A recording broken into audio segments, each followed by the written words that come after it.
The chair of Lease Europe's accounting committee, Mark Venus, is here today to talk to us about the latest decisions that the IASB and FASB have taken on the lease accounting project.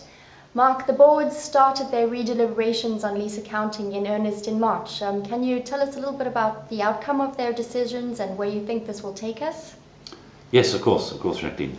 The March meetings came up with some welcome decisions, simplifications, for example on the clarification of the short-term exemption and taking account of options. There were, to be honest, some simplifications that I don't really think are simplifications, like the portfolio approach. But I think the most important thing that came out of the March deliberations was that we're seeing a fundamental divergence between the two boards on lessee accounting and how leases should be dealt with in the P&L.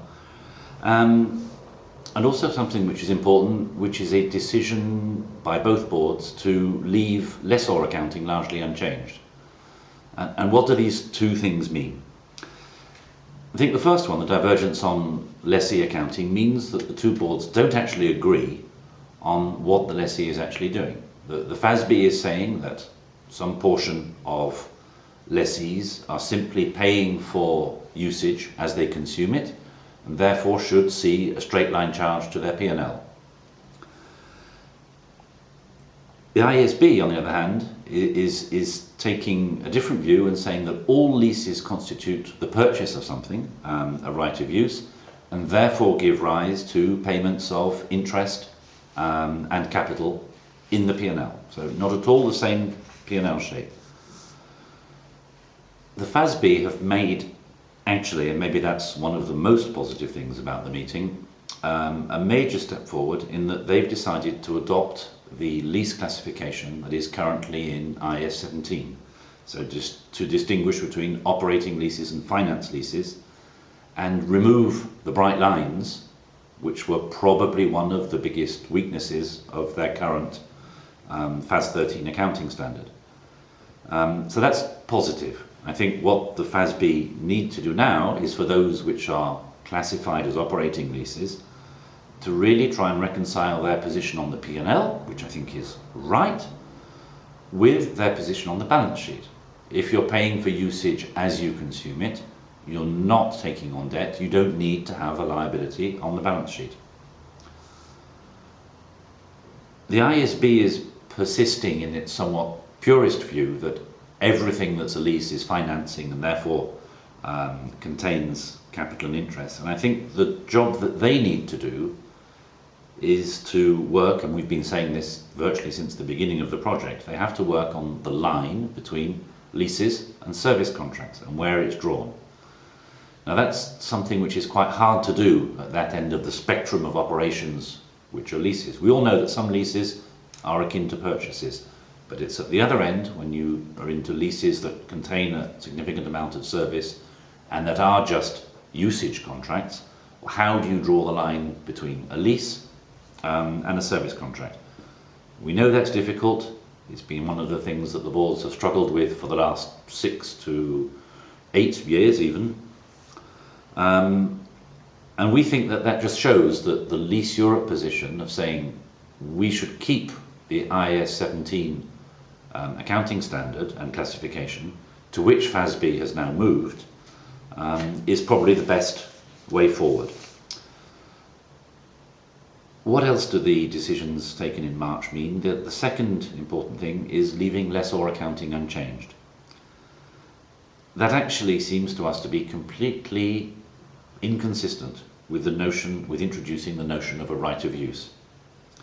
It also contradicts prior positions on the management of this project from the trustees of the IASB and their due process oversight committee. And I think it shows once again that right of use has not been fully thought through. Clearly, as a lessor organisation, we're not in favour of change for the sake of change. We're not seeking either perfect symmetry between lessor and lessee accounting. We've always said that that doesn't and shouldn't exist. But what we do want is something which is conceptually coherent and consistent between lessor and lessee. if the right of use exists, then it must have been transferred from the lessor to the lessee. That needs to be reflected somewhere in the accounting, and that's what the two boards have, in March, decided not to do. And I think the flaws of that decision will show up very shortly, as soon as the boards start trying to work through how one accounts for subleases or intra-group leases and how they're dealt with on consolidation. So I suspect the problems of that non-decision to not incorporate right of use into lessor accounting will soon emerge.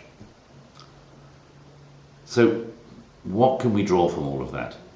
You know, this is the first serious redeliberation session since the revised exposure draft, and I think that's confirmed to me and to us here at Leaseurope our belief that the right of use concept is basically insufficiently mature, insufficiently researched to be the basis of a coherent and conceptually sound accounting standard. So that reinforces, I think, our belief that we should stay with IAS 17. IAS 17 is now becoming a fully converged standard because the FASB have decided to adopt IAS 17 classification. It's based on sound principles. It distinguishes debt-like or purchase-like lease contracts from the others, from those that are usage arrangements. And I think what's reassuring is that for a while we were possibly the only body contributing to the debate with those arguments. I think that today very many European preparers of accounts, audit firms, including their European arms, some European national standard setters have now joined or come around to believe that that is actually the best solution to keep IAS 17 a principles-based standard, possibly improve some of the disclosure and so on, but stay with those principles. So we're not alone in making that argument, and I think that since the FASB has agreed to adopt IAS 17 classification, then convergence, full convergence, is there and available to the boards to achieve by taking that decision, and I sincerely hope that they will do so. Thanks, Mark. Thank you.